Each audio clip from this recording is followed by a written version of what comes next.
April Fool's Day, the day of trolling and pranks. And Clash Royale 2 has participated in its fair share of shenanigans. From fake update announcements to wacky gameplay changes and in-game challenges, here is every prank the developers have pulled on the community throughout the game's history. Let's do this. The very first of these occurred in 2016, just 4 months after launch. Right out the gate, they were doing a little trolling. These came as update sneak peeks. A bunch of creators uploaded 3 videos showcasing the upcoming changes for the next update. The first was an Expo rework where it could now target anything. Literally. If there was nothing else to shoot, it would start firing at your own tower. And even if it did have a target, if your tower was closer, you were screwed. The next rework was for the tombstones. It was massive because it now spawns giant skeletons instead of regular ones. And when it was destroyed, 4 more would spawn just like the regular tombstone with skeletons. It was absolute chaos. And last but not least, the mortar. It now fired goblin barrels. Funny enough, this would become a reality many years later as the Evo mortar. Not only was it firing goblin barrels, but for some reason the mortars also blew up when destroyed and dealt area damage. Now, none of these were available in game. That would have been cool, but nah. Supercell had let creators film these on developer builds, but it was still funny to watch and react to these comical reworks. The next year in 2017, they did another similar update sneak peek type thing. Now, a little bit of context, 2v2 was still a brand new thing at the time. It was called clan battles. And players started to wonder, does this mean we'll see 3v3 one day? What about 4v4? The sky's the limit. Why stop at 2v2, you know? So on April Fools, they gave us exactly what we wanted, introducing the future of clan battles. With this picture attached, an AV8 match. Literally 8 players on each side casually dueling it out. I can't imagine this ever going well, especially how it's on 6x elixir. I don't know how I never noticed that part, but yeah, absolute chaos. Anyway, the joke didn't stop there. They also threw in a couple of things in the arena to mess with us, like this bear trap and a purple monster. These were both scrapped cards at the time. The trap was for the hunter. He had a trap to trap other cards with, and the monster would eventually become the elixir golem 2 years later. But yeah, that was April Fool's 2017, a bizarre look into the future of clan battles. Next up, 2018, the first year where we actually got something inside the game. The first was a fake update announcement, which showed up in all of their social medias. New card, the barrel, with a gameplay link and 2 images. Very sus. The images show a plain barrel that costs 1 elixir, and in battle it appeared to do absolutely nothing. It just sat there with a creepy pair of eyes inside. It's hard to tell, honestly, from the pictures alone, so luckily they provided gameplay. Yeah, it was a classic Rickroll. Some things never get old. This announcement also appeared in-game, where it was even harder to suspect anything because of a big shiny button that said watch gameplay. Who wouldn't click on it, you know? But this was also the first year where it wasn't just an announcement, we got a challenge called Touchdown is Back. It was only available for 1 day and it was free. At first glance, it seemed like your typical 12-win challenge, except the rewards were really lame. The whole of the card rewards only contained 1 of each, including the gold. But interestingly, the cards spelled out April Fools. The gold was just meant to look like O's. But the trolling didn't stop there. You also couldn't leave the challenge if you started it. So unless you got 12 wins, for the next 24 hours, you couldn't go start another challenge. That part was messed up. 2019, they were back at it again. It started out with the usual social media posts, but this wasn't for a feature, it was a last-minute addition to some real balance changes that went live that same day. The spear goblins, the count would be increasing from 3 to 4, the change being that they added a special spear goblin that would deal area damage. It was a log.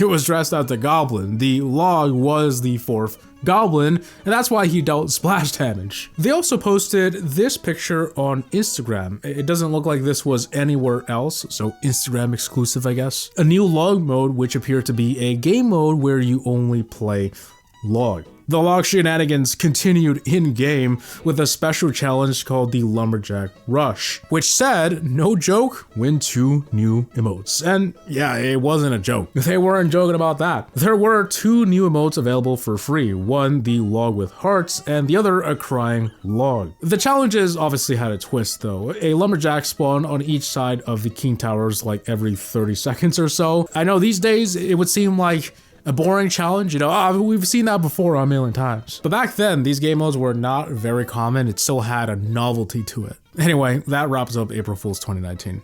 Now, the smallest of these seems to be the 2020 April Fools. At first, people thought them deleting the heal spell was a joke because they thought the perfect time to announce this was on April 1st, but no, that was actually real. Instead, the April Fools stuff could be found in-game where they added some interesting quests, which for some reason was like impossible to find a screenshot of. I don't know where I found those pictures last time I talked about this, but thank God for that. These quests were meant to be impossible or hilariously difficult, like win with heal 100 times, deal 1 million damage with P.E.K.K.A, and play Goblin Cage 1000 times. And as you probably noticed, the rewards for each of these were really bad. You couldn't even complete the heal one in time because you only had 2 days, and they swapped it with the heal spell the next day. Anyway, that was it. I don't think anyone actually completed the quest, but it was funny. In 2021, the special challenges returned, this time called the Totally Normal Game Mode. They made a post about it stating, April Fool's jokes are lame. We like our gaming to be 100% serious. Play the latest challenge and win new magic items. That's it. No silly gimmicks. The challenge even stated it was a generic challenge. Obviously, players knew something was up though. You could just smell it in the air. Much like the 2019 challenge, this one also had troops spawning at the King Tower. Skeletons, ghost skeletons to be specific. They were skeletons under the same ability as the ghost card, and so that meant that they couldn't be targeted. They were invisible even when they went to your tower and started attacking it. They were permanently invisible. It could quickly get out of hand, especially how they increased in number as the match went on. And the only way to reliably take them out was by using spells to deal direct damage. And I gotta give it to them, it was a pretty decent challenge. 7 wins and 7 rewards that were actually useful. The very next year, we got another wacky game mode. They posted on social media a pretty similar post as the last one. The most balanced game mode we've ever developed is now available in party mode. Because it's so perfectly balanced, we're planning to make it permanent on ladder. And yeah, there was a challenge in the game. It had 2 names, Totally Balanced Game Mode and Random Elixir Mode. I'm not really sure why the name changed, but probably to make it more obvious. So it was essentially a mode where the elixir cost of cards was random, not entirely random. It swapped the elixir cost of cards in your deck, so it was very possible to have 9 elixir skeletons and 1 elixir golems, for example. It was absolute chaos. Players were bringing decks composed of half low-cost cards, and the other half was really high elixir cost cards, and they were just hoping that it worked out. Now, unlike the previous ones, this one wasn't a challenge, and instead a party mode, so there was no rewards, but you could grind it for crowns if you wanted to. But yeah, that was it for this year. In 2023, they took a different approach, and to my knowledge, there was no social media post on this. I looked very hard. But in game, there was an interesting change. Trainer Cheddar was buffed, which is a training camp bot. He had level 18 towers, the princess having over 14,000 HP, and the kings over 23,000. Trainer Cheddar? More like Trainer Jacked, you know, because cheddar, jack cheese. Anyway, he also had level 18 cards, so everything was beefed up. It was possible to beat him, so you had players challenging themselves and flexing that they beat the new Trainer Cheddar, but unfortunately there were no rewards for it, so you were just doing it for fun. And not every player got to experience it either, because Trainer Cheddar only appears after a certain arena. That was a bummer. The next year, in 2024, a post went up on their social medias that said, "Get ready for the Mega Knight Evolution Takeover," with a trailer of the new evolution showing that the new Mega Knight's jump damage will affect the entire arena, hit flying troops, and one-shot everything.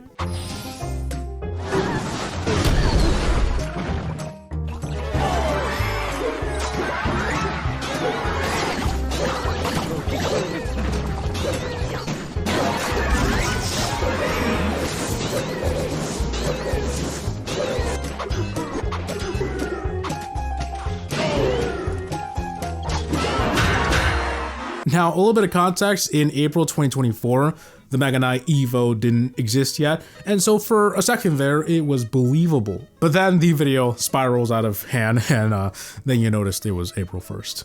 Next up, 2025. So this one actually started before April 1st. They uploaded a video titled Kindest Update Ever on March 29th. And there are some speculations that it was released by accident because it was clearly an April Fool's joke, but 3 days too early. But who knows, maybe it was intentional. Anyway, the video is an announcement for a new feature, or kind of, I don't really know what to call it, the Code of Kindness. I'll play key parts from the video to give you a better idea of what all this means. That's why we're launching our kindest update yet, the Code of Kindness. This is going to be a big step for many players, but it's an important one. Good manners can be super cool. First, losing is now going to be called second place, and emotes are only for encouragement. Use them sincerely, or get banned. At the end of the video, it's revealed that it will be launching soon, and it actually did on April 1st. In-game, there was a pop-up that promoted you to open a scroll, and in the scroll was the Code of Kindness with all of the points mentioned in the video. If you clicked accept, it would say, really? Where's the fun in that? And you had to try again. The only correct choice was deny, and you'd see this where it says April Fools, and you got a free nope emote. Not gonna lie, this one actually fooled me because of that video being uploaded days before April Fools. I was sitting there like, man, the developers have really gotten soft these days. Nobody's gonna like these changes. And then I saw the pop-up in the game. And finally, for 2026, there was nothing. It's kind of strange because they've done one every year, and this is the only time where they didn't. They did post this Balloon King, and some people thought this is the joke, but no, that's just a reference to the upcoming Balloon Hero. So it's sad to see, but they broke their streak. But yeah, that is every Clash Royale April Fool's prank the developers have pulled on the community. I originally made this video in 2023, yes, but I've gotten requests to update it many times since then, and yeah, it was long overdue anyway. Especially how it seems like I missed certain things last time. Anyway, I hope you all enjoyed, but hey, before you go, use some things to like this next video, so check it out. As always, I'll see you guys in the next one. Peace!